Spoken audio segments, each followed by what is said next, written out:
Before We Say Goodbye by Toshikazu Kawaguchi is all about grief, loss, regrets, and trying to come to terms with the mistakes that you made, especially as it relates to people who are no longer on the earth. You're about to watch me read the 4th installment of the Before the Coffee Gets Cold series by Toshikazu Kawaguchi.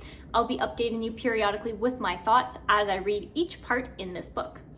I'm really excited to read Before We Say Goodbye. I really enjoyed all of the other books in the Before the Coffee Gets Cold kind of like series by Toshikazu Kawaguchi, and it's just really good, and it's like emotional, and like they're so short and sweet. It's like a bunch of different short stories in the book that take place in the same kind of area with like our main characters, I guess you could say, are like the people who are in like the coffee shop. But yeah, I definitely have high expectations for this book because of how much I love the other 3. So from my understanding, this one, Before We Say Goodbye, follows along 4 different stories. One of them is about a husband who has something important that he meant to say but didn't, a woman who wants to say goodbye to her dog, there's one with a woman who rejects a proposal, and then the 4th story is about a daughter who drove her father away. And what's really unique about this is it's a time travel story, yes, but not in the typical way. Basically, for the Before the Coffee Gets Cold time travel, there's this coffee shop, and there's a lot of specific rules that you need to follow in order to actually go back in time. And one of the main things to keep in mind is that you can go back in time, but it's not going to change anything in the present. Now for the rules. The rules is that you have to sit at a certain table, chair area, and you have to have been in that coffee shop with the person that you want to visit. They had to have been there at some point for it to work.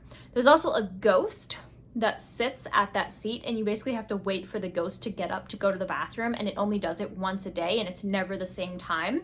So you have to kind of like wait around, and then you sit down and you drink the coffee, and you have that conversation, but only until the coffee gets cold, and then you end up going back into like present day. And if you don't, then some people, they actually get stuck there and they become the ghost. So it's really cool, and it's really fun, and I love it so much. It's so deep and emotional and heartwarming at the same time. It's absolutely beautiful. So without further ado, let's read the 4th book in the Before the Coffee Gets Cold series. But wait, this is a hardcover. We haven't had one of these in a while, and I don't like dust covers, so we have to take them off and see if there's a design underneath.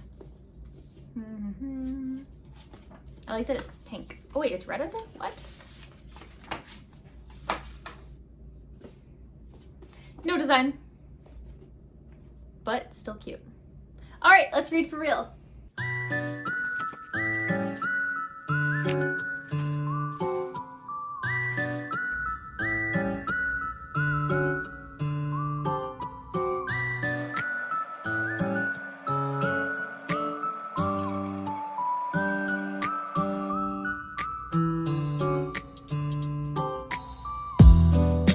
Finished the first story of 4 in Before We Say Goodbye, and this is the one that was about the husband, and it was so sad.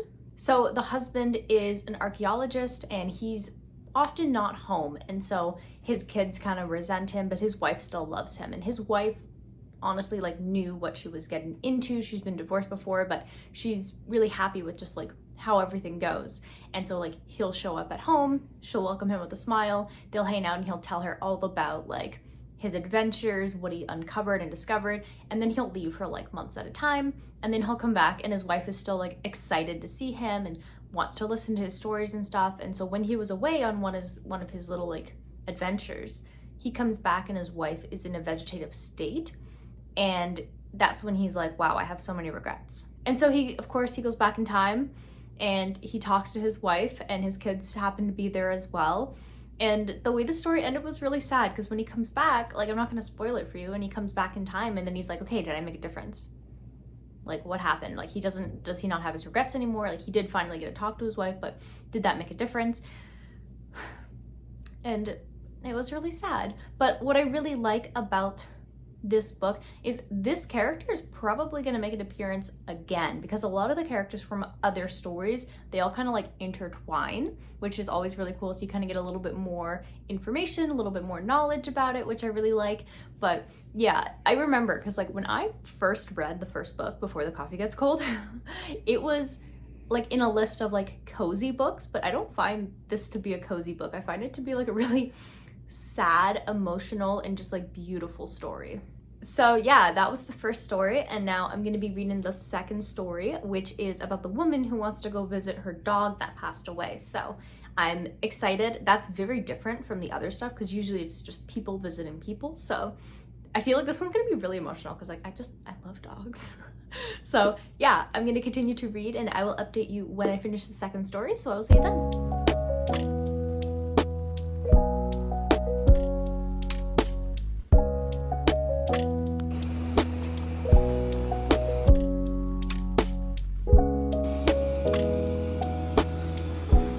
So I just finished the second story in Before We Say Goodbye, and this is the one about the dog that passed away.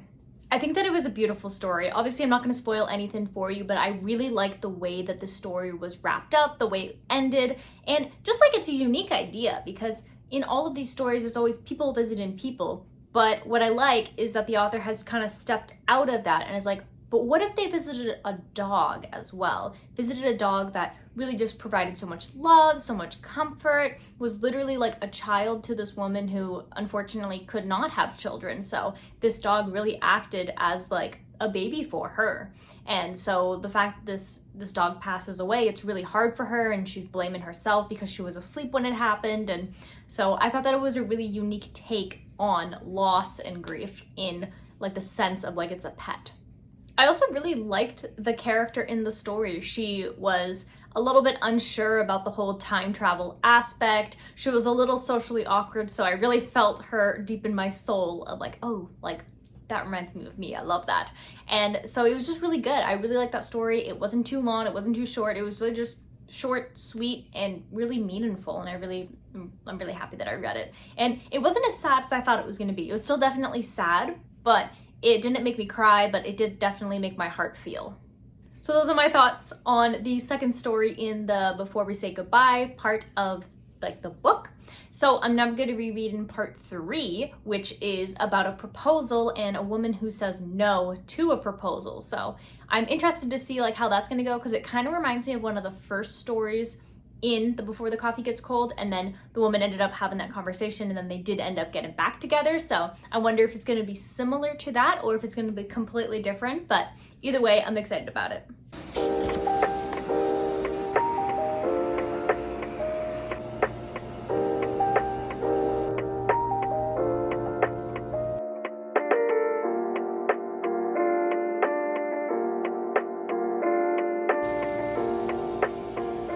I just finished part 3 of Before We Say Goodbye, and this story was about the proposal. So this woman's boyfriend proposed to her. She said no. 6 months later, he breaks up with her and he also passes away. And so she ends up going to the cafe to basically go back in time and just talk to him because he said that he broke up with her because there was somebody else that he met. And so I actually thought it was a really heartwarming, nice story. I didn't really like the character that we focused on.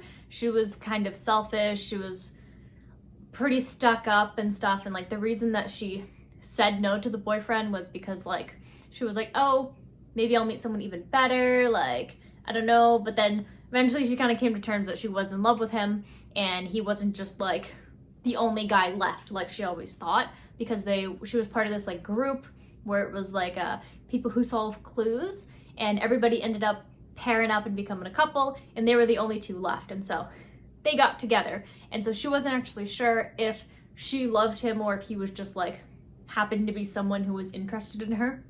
And so I thought that was pretty interesting as she's trying to like reflect and think about it and be like, maybe like she really did love him.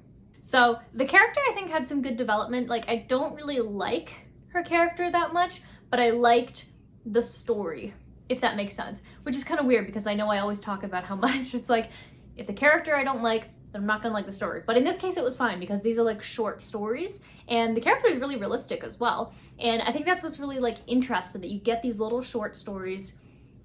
They feel like real people, and anytime they go back in time, it's always like some really interesting like revelation that they have.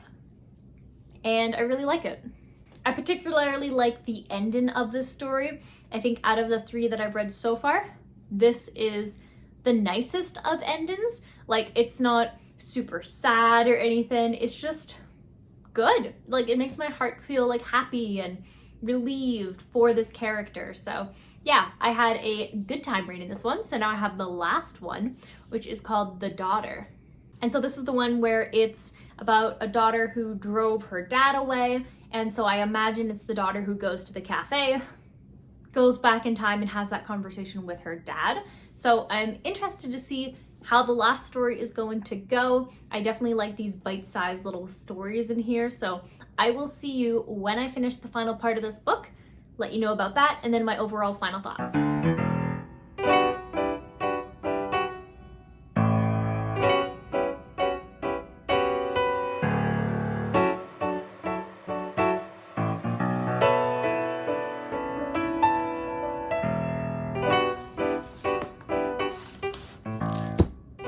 I just finished the 4th and final story in Before We Say Goodbye, and this one was The Daughter, and it's about a woman who, she had her mom and her dad, and her mom was just like super awesome and amazing, and her dad was like, he was okay, but once the mom passed away, the daughter just found that the dad was too overbearing, and so she basically went to school in Tokyo to get away with him, pretty much didn't contact him. He shows up at this cafe to like talk to her. She gets really mad at him because she doesn't want anything to do with him, and she kind of like drives him away, and he unfortunately passes away in the Great Japan earthquake of 2011. So she obviously has a lot of regrets. So 6 years later, she goes to the cafe and she wants to try to save her dad, but then she finds out about the rules, and instead she can just have a conversation with her dad. And it's really interesting because you see kind of when she's a lot younger and she doesn't really understand versus when she's much older, not like much older, like she's my age, in the 6 years later story. And so like she is reflecting more and she's like, oh, like I didn't notice this when I was younger because I was like too full of myself, that kind of stuff. So I really like the reflections that the character had. And again, it's just so realistic. Like a lot of these stories are super realistic. And like I mentioned before, some of the stories, they do intersect, and that happened in this book. So the final part, The Daughter, there is kind of like an intertwine of one of the other stories in this book, kind of a conclusion to it. So I thought that that was really fun, and that really just like wrapped it all up, and it was like a nice heartwarming ending. I would say that this one is definitely more heartwarming than really, really sad like the other ones. Maybe it's because I knew what to expect. I'm not entirely sure, but this is like a nice addition to the Before the Coffee Gets Cold series. So I will be awarding Before We Say Goodbye a total of 3.5 stars. I don't think it was the best in the entire series. I do think that the first book in the series is definitely the best one, but this is by no means bad. Like, it has really interesting stories, really great characters. I do like the way it's written. It's very simple, it's very realistic. The kind of like the time travel system is really cool. I like seeing the characters that we met in previous books and how they're just like regulars at the cafe, or now they're a little bit older, or like there's a daughter of one of the characters from the second book. And so I think that that's really cool to just kind of like follow along with that. But it's not like the best story you'll ever read in your entire life. But if you're looking for like a heartwarming, kind of sad, but deals with real world problems, especially about grief and reflection and all of this stuff, these books are really good. And this one is really good in terms especially about grief, because all of the stories were about grief and loss and kind of what does that mean and how do you have no regrets as you move forward. So the next book that I'll be reading is The Lost Story by Meg Schaffer. This one has been marketed as like a fairy tale for adults, so it sounds really cool and very whimsical, so that's what I will be reading next. So if you're interested in watching me read The Last Story, or the original Mistborn trilogy, or even, or the Shadow Realms series by Brenda K. Davies, I have a bunch of different series on the go that I'm reading, and if you're into that kind of thing, you like to watch people read books, or you're looking for really great book recommendations, definitely hit the subscribe button if you haven't already, and turn on the bell notification. That way you get notified anytime a new video comes out. If you enjoyed this video, and if you love those kind of cozy, heartwarming, emotional little books, definitely hit the like button, and I'll see you in the next video. Bye!